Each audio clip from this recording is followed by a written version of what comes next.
What is up, guys? What is up?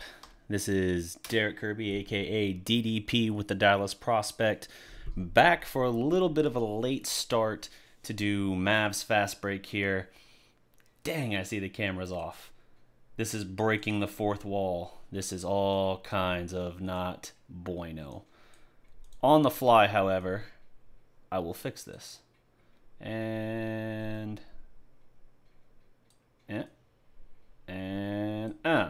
on the fly, like it never happened. All is well in the world. So, allow me to investigate here what exactly is going on. Now, thank you for tuning in. Obviously, I wasn't able to go live before the Mavericks game as I had initially intended. Had a long drive from out of town, like a 6 hour drive, but with pit stop and everything like that, wound up being like 7 hours before I got back to the house. And then apparently my computer was finishing up some updates that prevented me from getting going. So with that said, it kind of threw everything into a loop. So I don't know what was the cause of that at the time other than the update, but here we are for a post-game edition of Mavs Fast Break. It's only me tonight. I don't have my co-host Any and Duka, although if Any is in the chat, by all means, feel free to chime in. Any, give us your thoughts.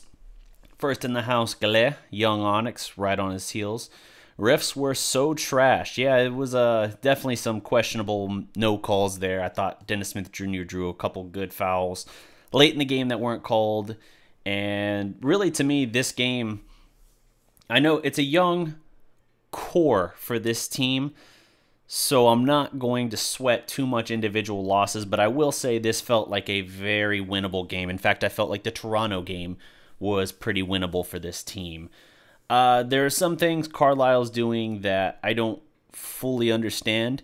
I felt like there was a good stretch there in the third quarter when the game slipped away, where suddenly you didn't have Dennis Smith Jr., who was red hot in the third quarter. I think he had like 15 of his 27 points in the third quarter, where he was on the bench and Luka wasn't in the game either. And you're looking at Brunson and J.J. Barea and Dwight Powell and Kleba and all that. And I like those guys as role players, but you're sitting there looking at it and you're looking at it thinking, this isn't the best bunch you can put forward. So it looks like Twitch is working now. I see we got a couple people in the house on Twitch. Thank you, guys. If you guys are on Twitch, follow the Dallas Prospect on Twitch as well. One thing I'm going to look to do in the future, if I do earlier broadcasts after work, let's say like 5 or 5:30, for those of you who might be traveling, with Twitch you have the option for just streaming the audio, whereas YouTube you still have the video up, so it's more of a drain. So that's an alternative if you guys want that. We have a Twitch page that we're trying to push a little bit. But yes, for this game, I didn't understand that stretch where you didn't have Luka Doncic or Dennis Smith Jr. in the game. Dennis Smith Jr., man, for all the hate that guy has gotten through the first 5 games or so of the season, even though I would have loved to have won this game clearly you want to win the game, this felt at least like a good kind of a reprieve for him in that way, because he was able to come in and make a concerted impact on it. He was more aggressive tonight, looked a little more sure of himself, and once he got going inside attacking the basket, his jumper opened up, and you got to see all that work he did up until the lead-in. So coming into the game, he was only averaging about 22% from three-point range, which is trash, but hit the shot better today, and all around I felt like this was reassuring. If he can build on this, or at least stay around this level for the most part, I think you're going to get to see some better returns, because Luka was a little quiet tonight. I think like 4 of 10 from the field. Let me look up the actual box score here for a quick confirmation. 5 of 13 from the field for Luka, 2 of 6 from 3. So this was the night for Luka that his shot wasn't falling as much, which Utah is a very good defensive team. And obviously you've got Rudy Gobert, who's patrolling the rim, guarding the rim and all that, and it's going to dial back a little bit of what you're able to do. So this didn't shock me that Luka struggled a little more in this matchup, but I thought Dennis Smith Jr. was phenomenal tonight, making that offense go. You also get 22 points out of Wesley Matthews. You get a near triple-double out of DeAndre Jordan. Falls 1 assist shy, and there were a couple, now granted they wouldn't have changed the outcome, but a couple 3-point heaves late in the game where it just didn't fall, whether it was, I think, Harrison Barnes on one. I can't remember who took the second one. Might have been West for all I know. But DeAndre, 12 points, 19 boards, 9 assists, 4 or 5 from the field, 4 or 4 at the line. The dude is the best free throw shooter on this team right now, which is just ridiculous. He's something like 87 or 88% from the stripe right now, which is, still a small sample size, less than 10 games, but crazy considering the fact that at this point we're talking about like 36 free throws approximately for the season. So let's continue with some of this roll call here. I see you guys firing away with the comments. I want to try and make sure I get everyone's comments in here. Gleh, our bench is really bad. They did not have a good night tonight. Barea, I thought, had a couple costly mistakes. Dwight Powell was neutralized more than usual. Dwight Powell was leading the NBA in field goal percentage coming into this game. And Dwight Powell goes 2 of 4 from the field, 0 of 1 from 3. Yeah, so he was only 4 points and 2 rebounds when he had been basically one of our best weapons off the bench coming into the game. You had people calling for him to be a starter, and it did not really happen for him tonight. And that just happens sometimes. You're going to have days like that. Barea, 1 of 5. 2 points, 2 rebounds, 4 assists. Like, you're going to have those struggles. And again, Utah is a better team than people seem to want to give them credit for. Now, are they a one superstar team with a bunch of very good players around? Ingles is very good. Rudy Gobert is like every year Defensive Player of the Year, or at least in the running if he's healthy. And then just in general, very well coached, very good, fundamentally sound defensive unit. I like what they've built. Like, if they ever get another superstar to go with Donovan Mitchell, that's going to be a team to watch out for sure. Dennis Smith Jr. played well. That he did. DeAndre needed 1 assist. Yeah, he absolutely did, and it sucks that he didn't get it. It sucks, but at the same time, it's a novelty if he gets it, right? You look at it and you're like, oh, that's really cool, but it didn't have an impact on the result of the game. There were a couple times he set guys up as well, and they just didn't knock down the shot, so that'll come with it. But again, 19 boards. I liked his rebounding edge a lot. How many block shots did he have? Let's see. Is this going to show me on this breakdown?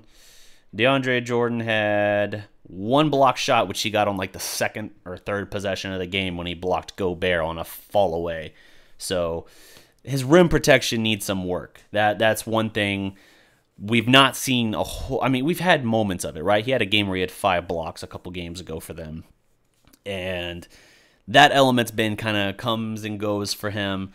I want to see more consistency from him on that end, but honestly, that was the biggest area of his game where he kind of dropped off last year for the Clippers. He averaged 0.9 blocks per game last year for the Clippers, and I don't know that you're going to see a huge jump up in that in terms of a season average for him at this point. Now, before the Toronto game, he was averaging like 2.3 blocks a game. I don't know his exact numbers off the top of my head right now, but so he's been good, but you've definitely seen games and moments where you just like, you're not having much of a presence around the rim like I'd like. Just can't keep watching this team with Matthews. It's depressing, says Marcos Levy. Well, yeah, I get the frustration, but here's the thing. I don't think Wes Matthews finishes the season with this team. I think he is more than likely going to either be traded, or if they can't find a partner at the deadline, maybe they waive him. But I think more than likely, being he's an expiring contract. They tried to move him at the deadline last year, but he was just okay last year, and he wasn't really producing enough to warrant it. That plus a full extra year on his deal, no one wanted to do that. Now he's an expiring contract. Maybe you can move him. So if he can have a decent 3-point clip, which I think he's like 35.5% right now on the season from 3, and he's had a couple games where he's had 20 early on, those are good. Those are good. I know it's frustrating because it feels like it's kind of stifling some of the other guys a little bit, and I think Toronto was, the first game in a while where he didn't lead the team in field goal attempts, which I hate seeing that. No, when I'm saying that is I hate seeing that he was leading the team in field goal attempts. That's trash. There's no reason for that. So if you can build him up a little bit, maybe you can pass him off for something a little better, or if not better, at least get something in return and open up that availability and opportunity for guys like Doncic a little more, and Dennis Smith, and Harrison Barnes. Let's see what they can do. What up, Abraham Young? Gleh, we need Dirk. Well, they're going to have to make it work without Dirk for about a month. So he'll help, but he's not going to be the world beater as soon as he comes in. He's going to be very slowly worked back in. Honestly, this is what I've been warning about Dirk. Just because he'll be cleared, presumably a month into the season, whatever, it doesn't mean he's going to walk in and be even Dirk from last year. It might take him some time to get going. The only other time he missed a big chunk at the start of the season, it took him time to get going. So you just have to see. We have to see how he's doing, how his mobility is, and just in general what he's able to bring to the table. So it'll be interesting to see, but we have to keep an eye on Dirk in that regard. Bro, so frustrating. We've been in the last 2 games with playoff teams, yet we can't pull out the win. Yeah, I get you, first name, last name. It is frustrating. These are very winnable games, but this is what I was trying to kind of warn about going into the season, especially early on. This is a team that, while the overall age of the roster is one of the oldest in the NBA, your best players are very young. Your 2 best players on your team right now are 19 and 20 years old. Your statesman, Harrison Barnes, is what, 26? Maybe recently turned 27? I mean, this is a young team. You're just going to have to... It's trial by fire. That's just how it works. You have to suffer through the early pains and grow in these moments. And Luka, he's been dazzling for the most part this season with regard to his scoring output. I would still like to see him get his assist-to-turnover ratio in better check. But these are areas he can definitely improve. And if he gets that element going, and if Dennis Smith can now be out of this funk and build on what he did tonight, they can start to turn the corner. And as a young team, early on, they're going to have their trials and tribulations, and you just have to work through it. So I know it's frustrating right now, but don't get discouraged. This is like punching a brick wall over and over and over. You're sitting there just busting your knuckles on the wall, and it doesn't look like anything's happening. It doesn't look like you're making any progress. But eventually, at some point, that wall's going to come tumbling down. Just even a hit that doesn't even seem like it's that much of anything, suddenly the wall will come down, or a chunk of that wall will fall away. That's what the young team has to do. You just have to sit there, and you just have to ride it out, and you just have to keep gritting your teeth and grinding until you make something happen. So this is why I'm trying to stress patience. These are important growing moments, and unfortunately, no one gets to walk in and have a perfect resume in these situations. DeAndre needs to protect the rim better. Yep. Rick is doing some weird things, putting whole starters on the bench and not... Yep, I touched on that earlier. Harrison needs to get more touches than Wesley. Yes, I agree. Rangers King, do Twitch comments pop up in your chat feed? I sent you one. That should help for future reference.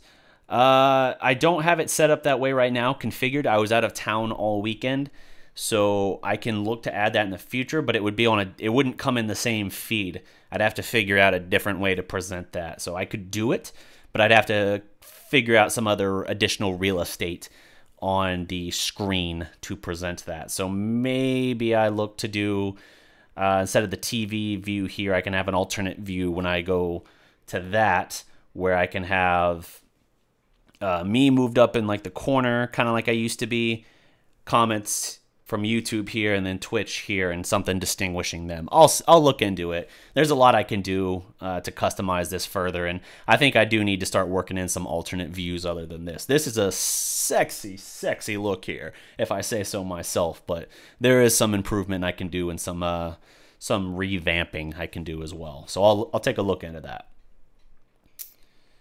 I think Barnes is still hurt because his jumpers are short or off. I wouldn't say necessarily that he's hurt. I think when you haven't played in as long as he's played, there's a little bit of conditioning to it, right? You get your legs get tired, your knees get a little weak, and so you start getting less behind your elevation, and therefore your jumpers fall short. So, I mean, with any guy who misses a chunk of time, Barnes missed about a month from the time he hurt himself to the time he made his debut. You can simulate that as best you want in practice, but until you get in a real game situation and go 100 miles an hour, it's just different. You can't really simulate it in that way. Andre needs to stop leaving the center. Yeah, I agree. Also, this really doesn't do much for me for Dennis Smith Jr. because, like I said, Terrence Ross of point guards is my nightmare, which means only outlier performances, great or terrible. Well, we'll have to see if he can build on it. Like I said, if this is a flash in the pan and then he goes back into a funk for a few games, then yeah, that's going to raise questions. But if he can build on this, then... And by the way, when I say build on it, I don't mean like, 27 points on like 11 of 15 shooting. That's really nice. I expect better. No, that's not at all what I'm saying. What I'm saying is if he can hold numbers something to this tune, something where he can show consistency with his jump shot falling, then you can build on that. You can continue to develop your offense and everything around that. So Dennis Smith Jr. was 12 of 19 tonight, 3 of 4 from three-point range. As I said, he was 22% from three coming into the game. He goes 75% tonight. So there's something to be encouraged about if it's coming together. And because he's having to play off the ball more, I tend to think that mixed with the time of year it is, that it's just a matter of him getting his feet under him and adjusting to his new role. What I really want to see from him is that he can coexist with Luka not being the central featured tool, so to speak, of the offense. That's not quite... I kind of blended analogies there, but I think you get what I was going for. We could have pulled the last 3 games, would be on a 5-game win streak. I agree. Yes, absolutely. Atlanta was winnable. Toronto was winnable, and this was winnable. All 3 of those, you're right, were winnable. And there's one more that was winnable we lost early on, too, that I can't think of off the top of my head. But yes, and again, these are the struggles of a young team. It's why I said I don't have this as a playoff team this year. I think you have to go through one more year now with your cornerstones of your offense in place, this young cornerstone in Luka and this still young, not quite as young cornerstone in Dennis Smith. You're going to have to go through a little bit of development and growing pains with them before they can take that next step as a team and move into a playoff picture. Could they do it this year? Yes. But if you're going to, these are games you have to have. You think we'll be a lottery team again, asks Abraham Young. I mean, if you don't meet the playoffs, you're going to be a lottery team. Well, I mean, the top 15 is lottery, so that's not correct.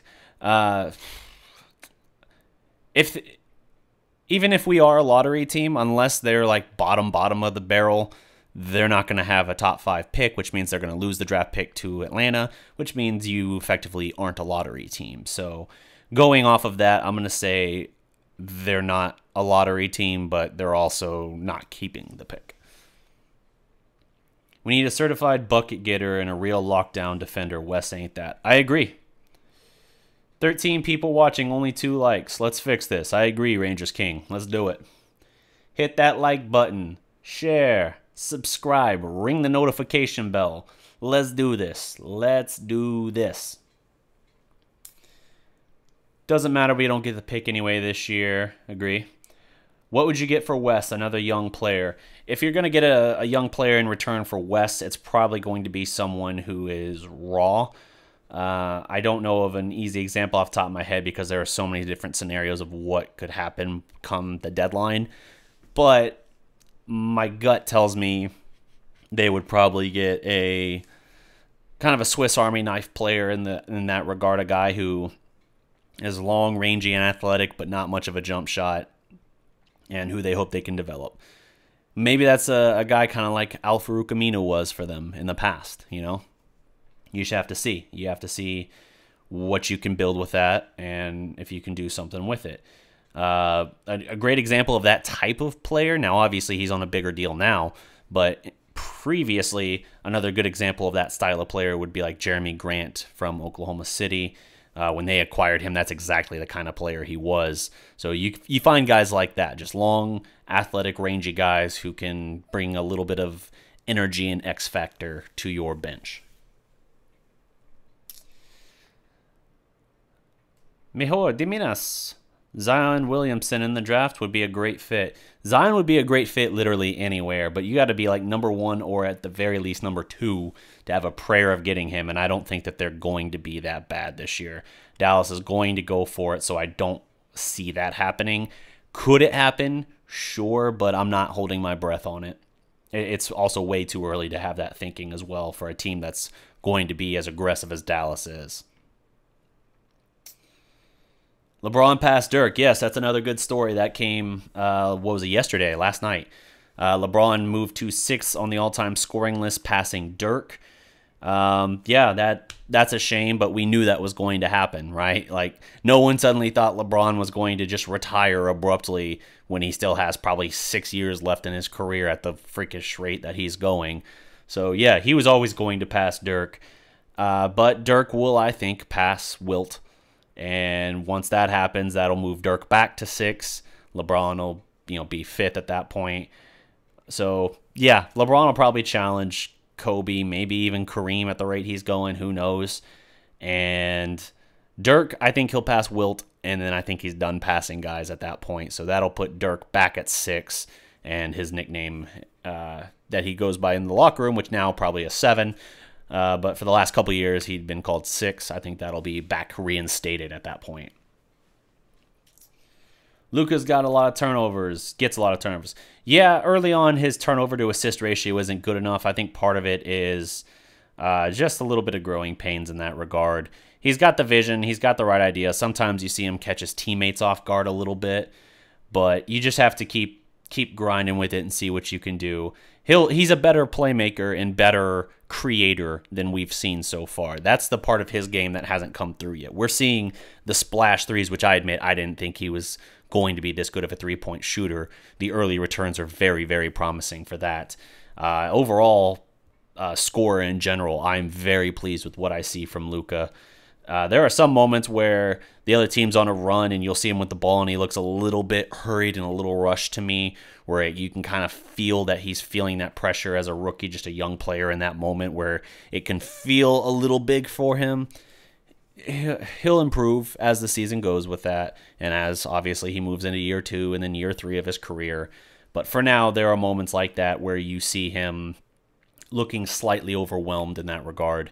And as he's able to create his shot, he'll be able to find his teammates more. I think his high assist game for the season so far is still 6, which that's what I initially penciled in as his average, like 5.8 assist, I think is what I penciled in for his average on assist. So he's going to have to find something and turn that around for sure.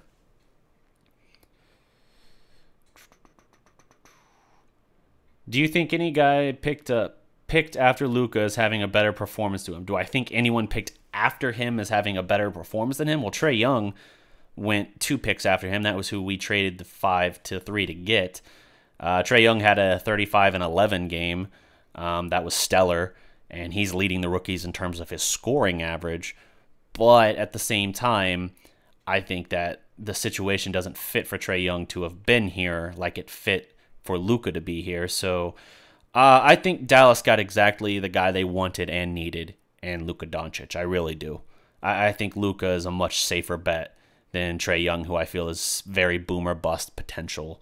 I think Luka is at worst, he's going to be a guy that can give you, 18, 19 points a game and 5-6 assists. And if that's what he is at worst, that's still a very valuable piece to have on a team. So no regrets for me. If West is still on this team next year, I'm done. Well, the only way, says Kid OSU, the only way he would still be on this team next year would be if Dallas signs him to a new deal, which I don't think there are any plans to do. Even though they like him, I don't think that they would do that. Certainly not at the money they're doing it now. And if they did, I would rage along with you.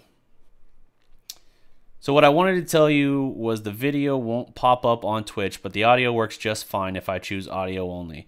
So for people on PC, they can't use audio only, so they can't see the stream.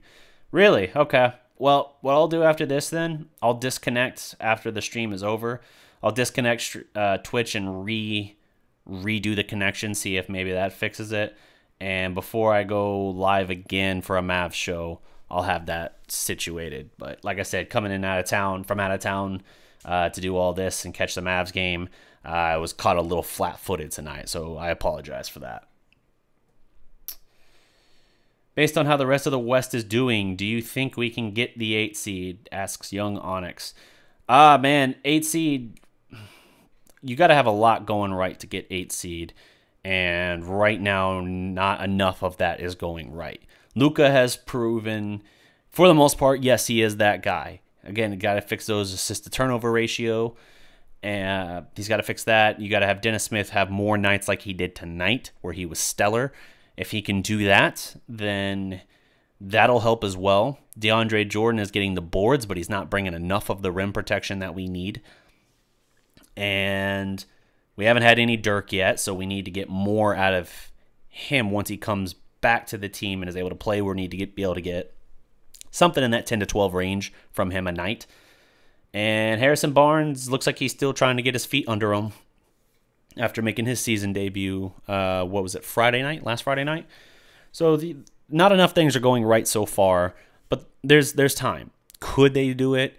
Yes, but they're going to have to gain some serious momentum, because if you're talking about a team trying to make the 8th seed, for a team like this, it's a razor-thin margin, and losing 3 or 4 games this early that they should have won.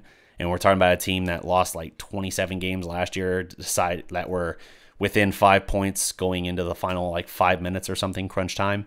When you're looking at all of that, there was an awful, awful lot that's working against them right now. So possible, yes, but these are losses that are going to kind of come back to haunt them, even if they're in the thick of the race late, because they're going to be looking at like, God, if we had just taken care of business against Utah in a very winnable game, could have had it, or in Toronto, could have had it, those kind of things. Mr. Francisco 214, tough loss tonight, man. Absolutely was, and so was Toronto, and so was Atlanta. Those are 3 wins they should have had, or at least 2 of them.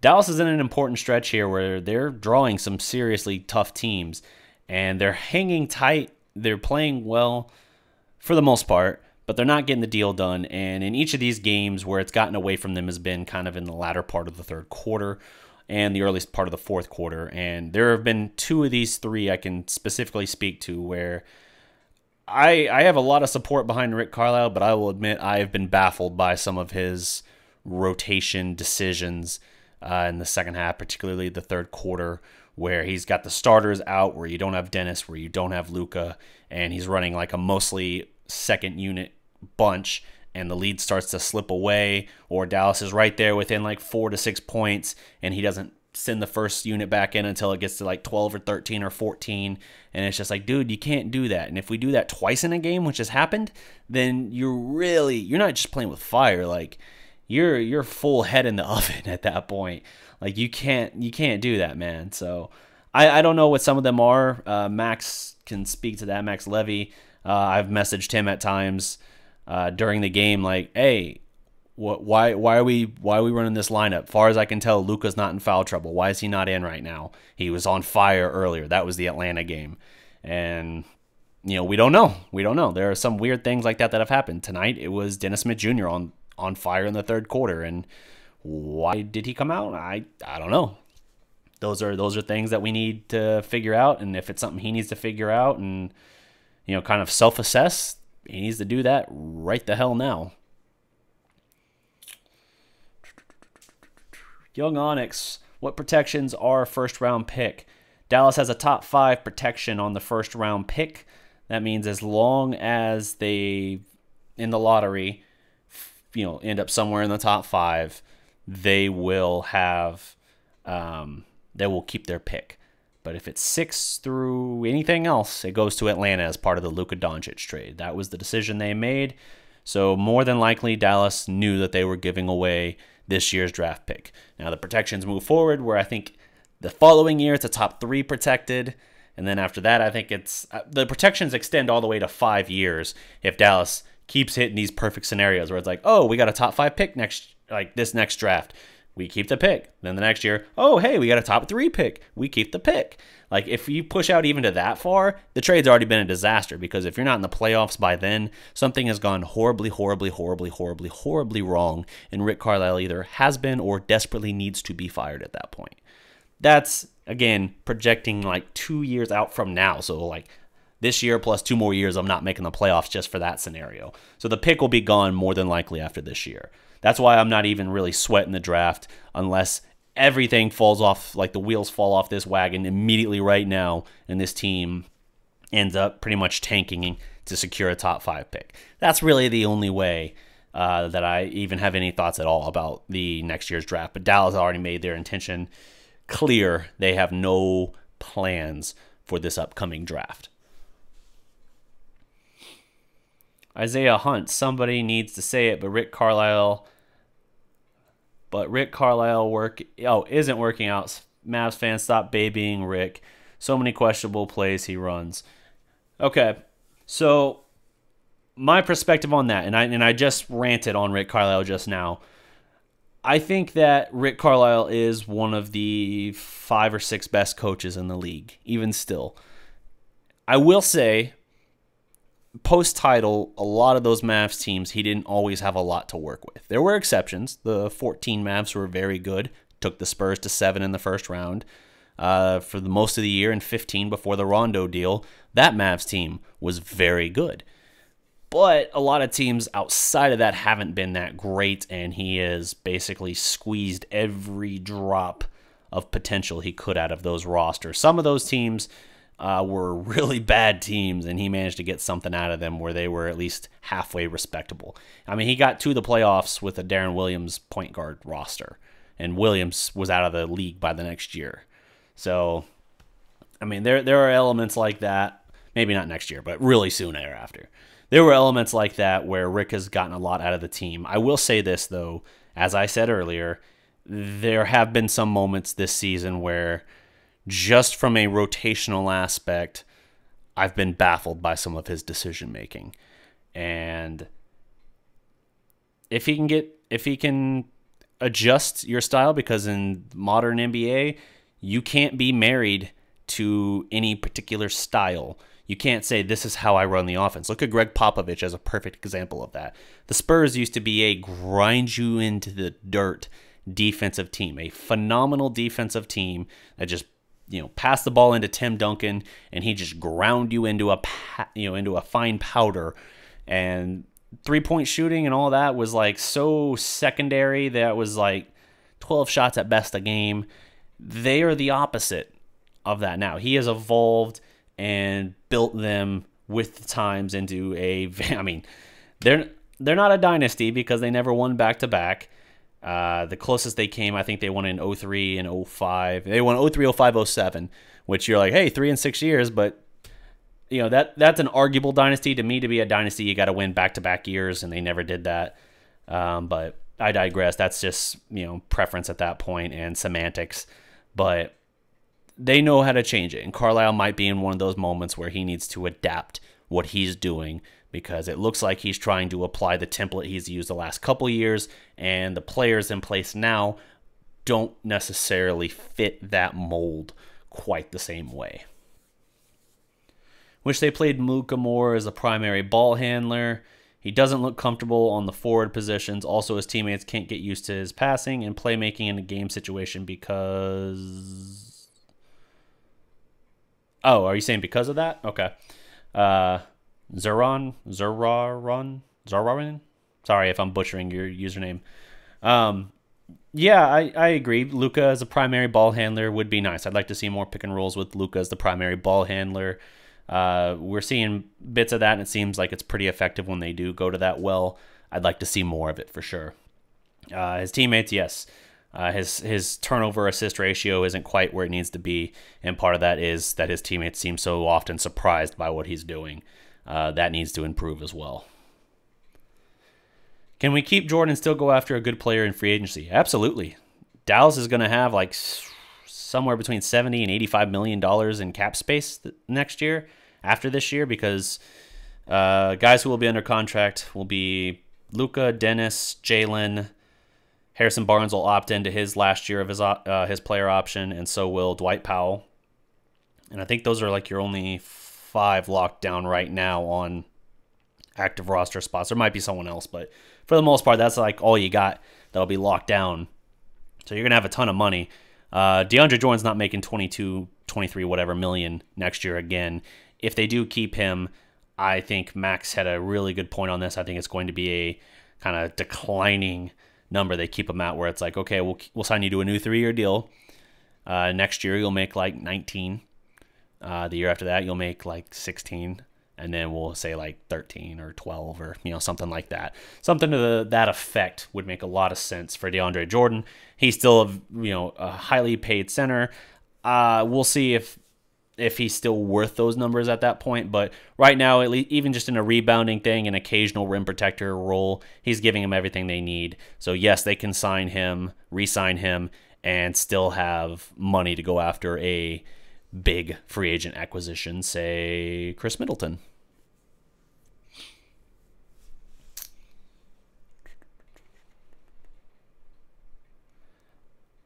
I agree, Kent Ketchum. Growing pains for a young team, to be expected. I agree. We need to trade West for a young player. Yeah, I mean, it's a nice thought, and it could very well happen. It needs to happen, and I think the front office is aware that it needs to happen, but that's not going to happen until the deadline in like February. So until then, you got to build this guy up for like 4 more months, and 3 months, whatever. For like 3 more months, hopefully he still holds like a good 3-point percentage, is a decent defender, and his points per game average still looks nice, because someone will bite this year, I feel. Whether it's Houston, who has taken a serious nosedive on the defensive side of things since they lost guys like Trevor Ariza and Bahamute. That's going to be felt, and a team like that, as desperate as they are to beat Golden State, they might be willing to bite the bullet on that $17 million or whatever he's got owed, especially if it's renting him basically for the postseason run. What up, Gleh? Gleh? I'd like to point out Dwight and Maxey played only 11 and 13 minutes respectively. What the hell, Rick? Damn it. Every starter played over 35. What happened to Rick trusting his bench? Tonight was a weird thing, and there have been a couple times in the last 3 games where Dwight Powell has not played much at all. I think the other example of that was it Atlanta? I think it was Atlanta was the other time he barely got any minutes. And yeah, I mean, you got your energy guy, a guy who can produce a lot for you off the bench, and for the most part has this season. And if you're not giving him a lot of minutes, that's going to hurt you. Maxey, another good call out. That was one I didn't think of, how little his minutes were in this game. Without looking at the box score and everything. So yes, very, very good observation there as well, Max. It is, again, Carlisle's doing some very curious things with his rotation early on, and it is hurting the team at the moment. So he's got to self-assess, and he worked with Dennis and said, okay, here's what you're not doing great. Here's what you're doing awesome. Do more of this, less of that. If he had that little film session before the game, hey, that's great. Now let's get Cuban or Donnie Nelson to kind of be like, hey, Rick, see what you did here? They wouldn't do it. I think they respect Rick too much, and they don't want to be that nosy of an ownership. But something to assess as well. Rick has to be willing to do that himself.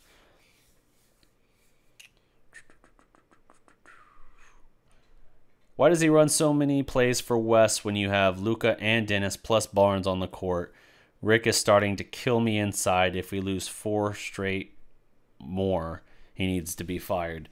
Well, yeah, if they lose 4 straight more. So if they lose 4 more games at this point, in addition to the 3 we've already skidded here, I mean, not fired. I wouldn't go that far yet. But I would say absolute team meeting needs to happen and self-assessment. He's doing weird stuff. There's no doubt. I agree. We're running way too much offense through Wes. I think Toronto was the first game in a while that you didn't have Wes leading the team in field goal attempts. That's crap. Wes should be a spot-up three-point shooter and almost nothing else. So they've got to assess that, and they have to figure out something different because you got way too many guys that are better playmakers and better scorers, better shot makers on the floor than Wes Matthews.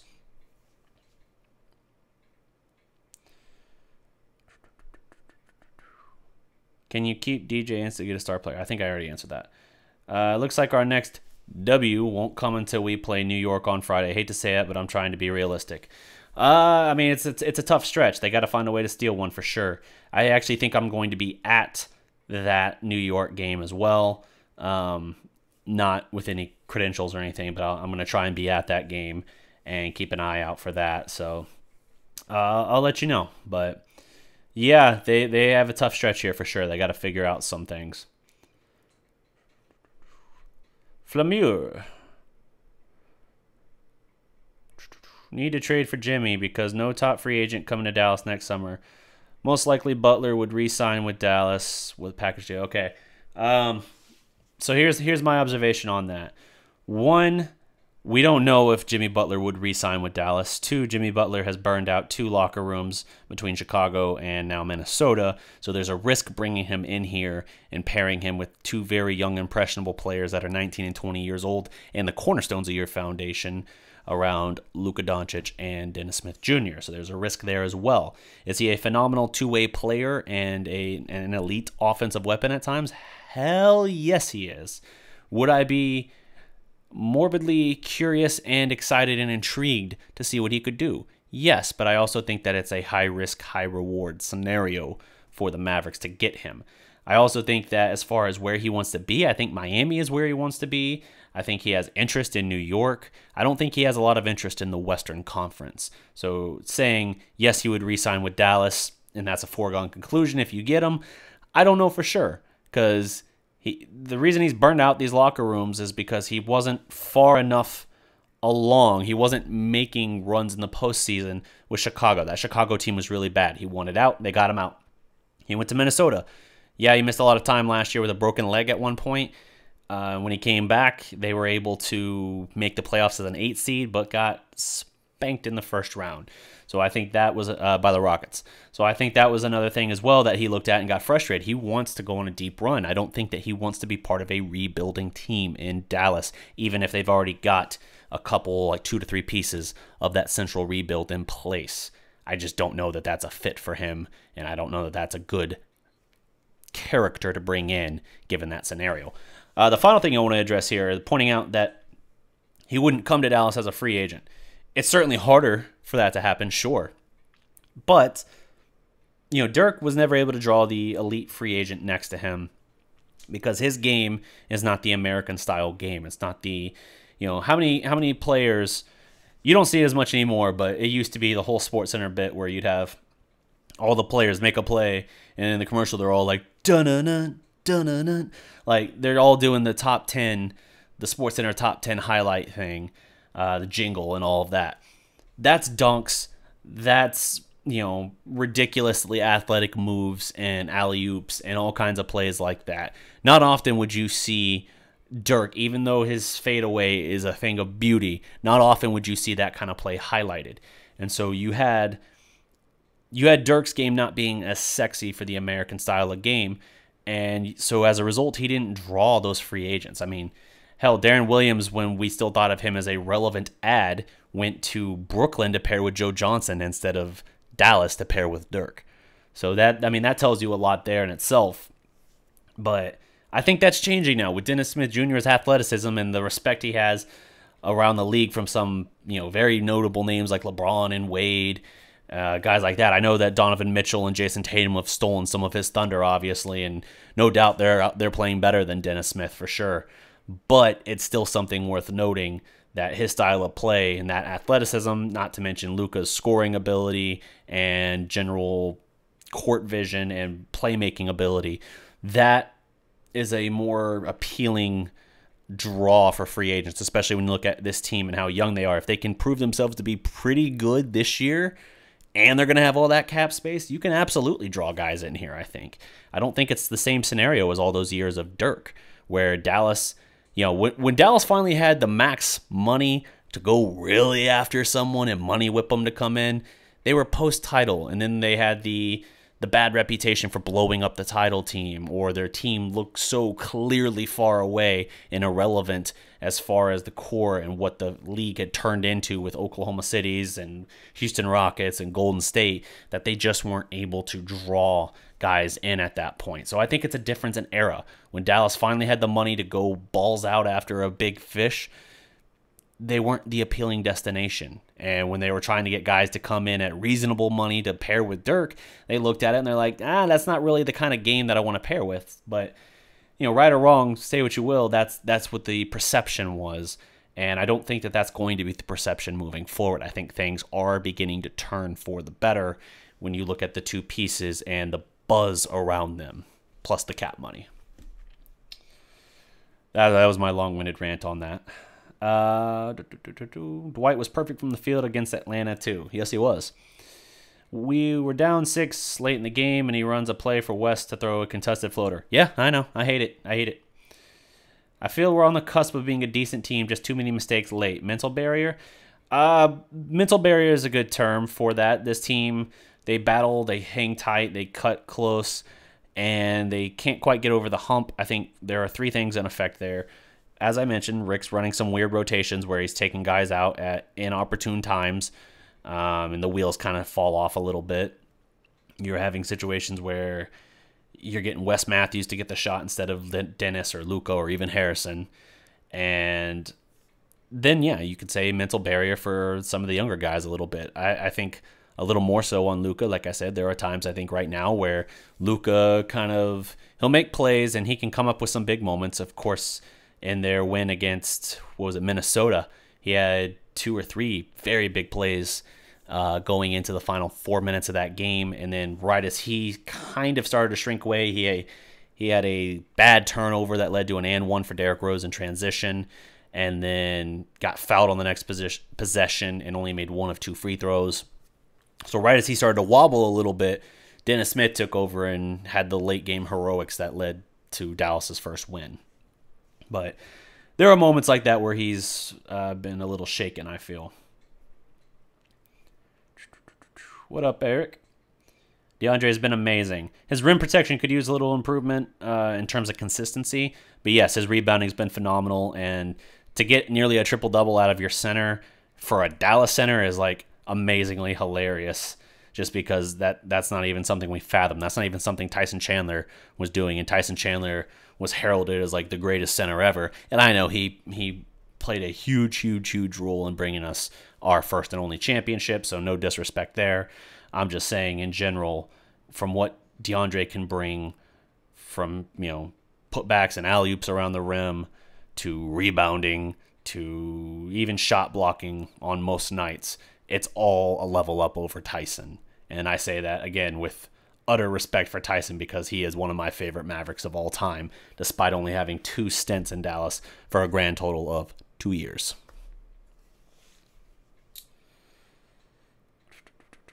Chris Middleton, the Saint is on his way. As long as you make sure we get first meeting, Butler probably gets traded to Houston anyway, if at all. Yeah, well, now the deal with Houston and Butler is kind of wobbling as well because even though Houston offered 4 first-rounders, it sounds like the catching point that's holding up the thing is that Minnesota is insisting that Eric Gordon be included in the trade. And so that's the point that's really bogging everything down now. So we'll see. I mean, that's a massive investment for Houston. If they're doing it, it's because the mindset is we have to win a title in the next 2 years because we can't keep entrusting that Chris Paul is going to hold up and keep us at that level from the point guard play and the leadership. Although Chris Paul has been brought into question regarding his leadership and good teammate self lately. Just throwing that out there. I don't like him, and obviously I hate Rondo, so I have no dog in that fight.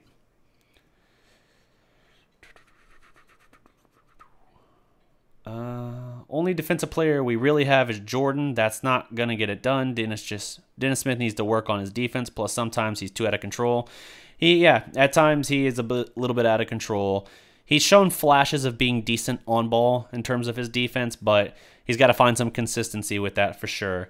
The team as a whole, you have guys who are good in elements. I would say Maxey Kleber is your best rim protector right now. He's got a phenomenal knack for blocking shots around the rim, help side defense and everything like that. Then DeAndre Jordan's been pretty good at times. He's still shaky as well at times, though. I know he gets the boards, and you'll see him occasionally get the blocks, but there are other times he's out of position or plays something wrong where it hurts you. But overall, it's a young team, and it's a team with not a lot of defenders. Wes can be a good defender some nights still. He's not near the lockdown defender he was in Portland before he tore his Achilles. But, yeah, it's just one of those things. Let's see here. I've been going 51 minutes. I got 5 questions, and then I'm going to wrap up this edition here, this post-game edition. Hope in a few years the Mavericks can be like a Warriors, a dynasty, and draft another all-star. That's some high standards there, man. I'd be thrilled to get one more title, let alone a dynasty. But, yeah, absolutely. I think they're probably not going to get the chance in the draft unless this year goes off the rails and then they get lucky in terms of getting a really, really high draft pick and can get a guy that's... This next draft isn't going to be as deep as the last 2. So as a result, it's really critical to get your guy. I think they're better bet from here. Better in terms of more likely, not better in terms of better strategy, is to try and get another superstar or borderline superstar in free agency, and then another solid guy as well to pair with. Butler wouldn't come here because he wants to win now. That's what I was saying. I hope in a few years... Yep, got that. Got that. Brea dribbles the ball too long and plays iso ball too much. Agreed.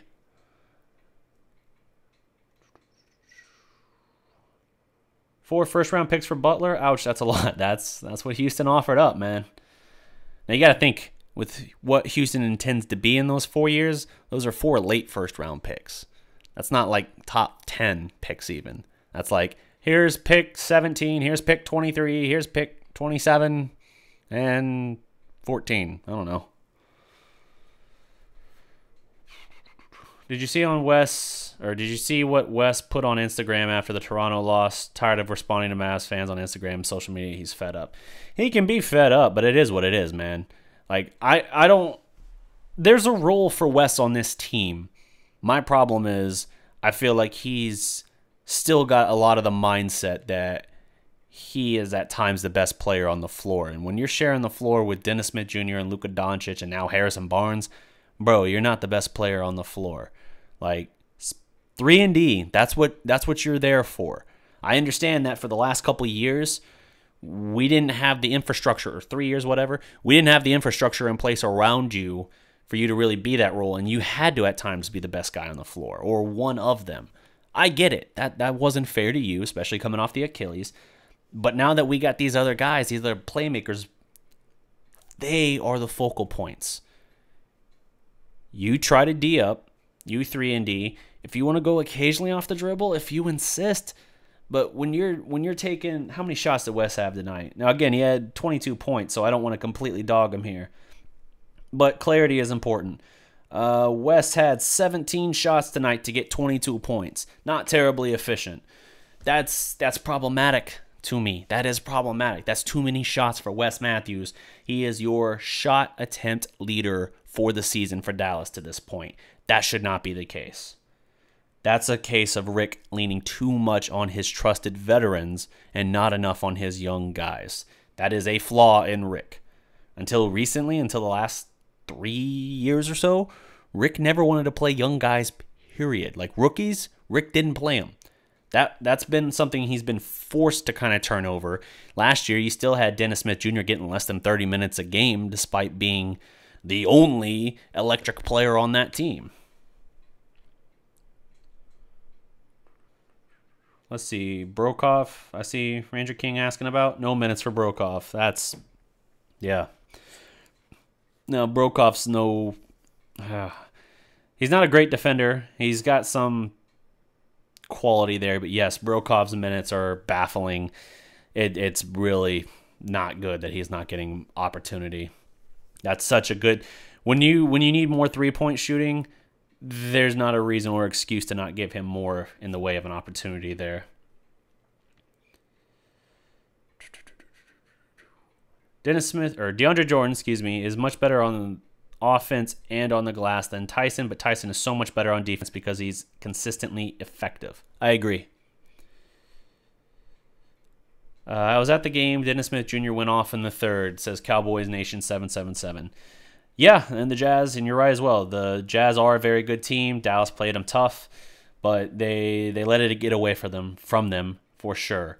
Yeah, Dennis Smith was fire in the third quarter, and when he went to the bench, I was kind of like, oh, why? Why are we doing this, guys? Why? Frustrating for sure. Woo. I cannot say your name. I'm gonna call you Yuj. I'll just call you you, like you, Darvish. Yeah, hopefully that's cool with you. If not, give me some pronunciation, like phonetically, or some nickname or something I can use. You. We are one good wing player who can play defense. We one good wing player who can play defense west for Christie and Knight. Are you saying we're one good wing defender away, or that we have one good wing defender? I'm a little unclear on that, but I like, in general, where your head's at with all that. I tend to agree. What does it take for Ryan Broekhoff to see the floor? We always seem to lack consistency shooting, yet Broekhoff comes in on cold and doesn't get the shots and rhythm anyway. I agree. William Payne, go DDP, go. Putcha! Copyright infringement. I need to make that a drop. I don't have that, but I do got this, which Max will like. Not as much Wonder Boy tonight as so much as Dennis Smith Jr. There's not a good drop for that. Dennis Smith. I don't have a good Dennis Smith for here, but I'll give you a Macho Man. Oh, yeah. Yeah. Wait a sec. Understand those 4 picks are in alternating years. 19, 21, 23, 25. So 25 could definitely be a lottery pick. 23 maybe. Okay, good call out on that, Max. I was not aware it was alternating years. That makes it even less appealing to me if I'm Minnesota, even though it's 4 picks. Once Barnes starts to retake over his role, I think Wes will take a bit more of a back seat. He needs to. Dirk and Devin will help the bench. They'll help it a little bit, but again, Dirk's going to take some time to get back going once he actually gets back on the floor. So I don't want to put too much on him. D-Town 972 gets younger. Okay. Cool. Yes, they need to get younger. And I wish there were more lobs. They've got the ability to get more lobs, definitely. With DeAndre Jordan, they need to find a way to get more out of that. Dwight Powell's a lob threat too, and even Maxey can do that. Dennis Smith Jr. can do that. Like, yeah, they need to get more of that going for sure. But that's been one element that hasn't quite been on there yet. I don't even know how many questions I've taken since I gave the initial 5-comment thing. We'll just say 3. Tres. Oh, man. Why do I always try and flip this into Spanish and then mess it up? Preguntas? That's problems. I got 99.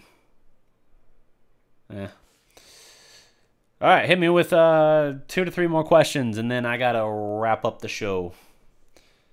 Because then I got to figure out what in the world is going on with Twitch. There we go. Don't you guys think the guards rely on DeAndre to catch a lob pass rather than look for their own shots?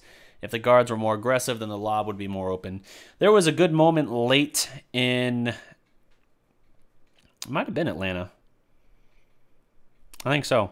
Late in the game where Luka actually tried to set up DeAndre for a lob, and DeAndre went up and tried to jam it with one hand and missed it, and it bounced off the rim and out of bounds.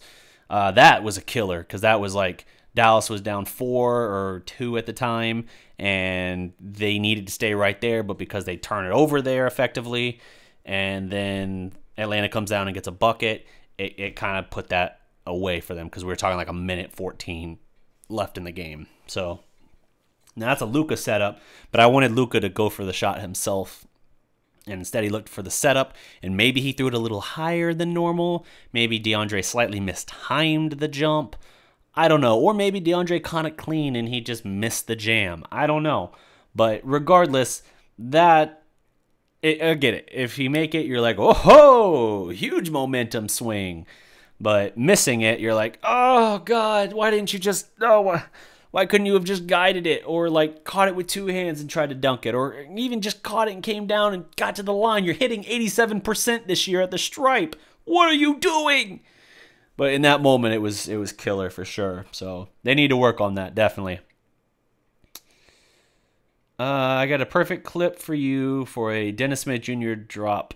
It's from the dunk he had in his first SL Summer League that almost destroyed the internet, except he missed. I'll DM. Okay, cool. Thanks, Max. Dallas should try to pull off a win in LA to gain a little confidence, because this season is starting to head downhill. Man, again, we're less than 10 games in. Rick had a season like 3 years ago now, where Dallas started like 4-17 through 21 games. And Dallas in the last month of the season was still right there in the thick of the race for the playoffs. Like, it's a long way. 82 games is a long, long season, even in a stacked Western Conference. You can't, yes, it hurts to lose these games, and it probably will come back to bite you later. But you can't look at a season that is 3 weeks old or whatever it is and say, this season's gone downhill. It's too early to say that, in my opinion. I understand the frustration, and if they don't correct some things, yes, this will get out of control very quickly. If through 20 games you're in a situation where you're like 6-14 or 7-13 or something like that, then yes, red alert. But right now, sitting here at, what are they, 2-6? Why am I suddenly blanking on how many actual games we've played?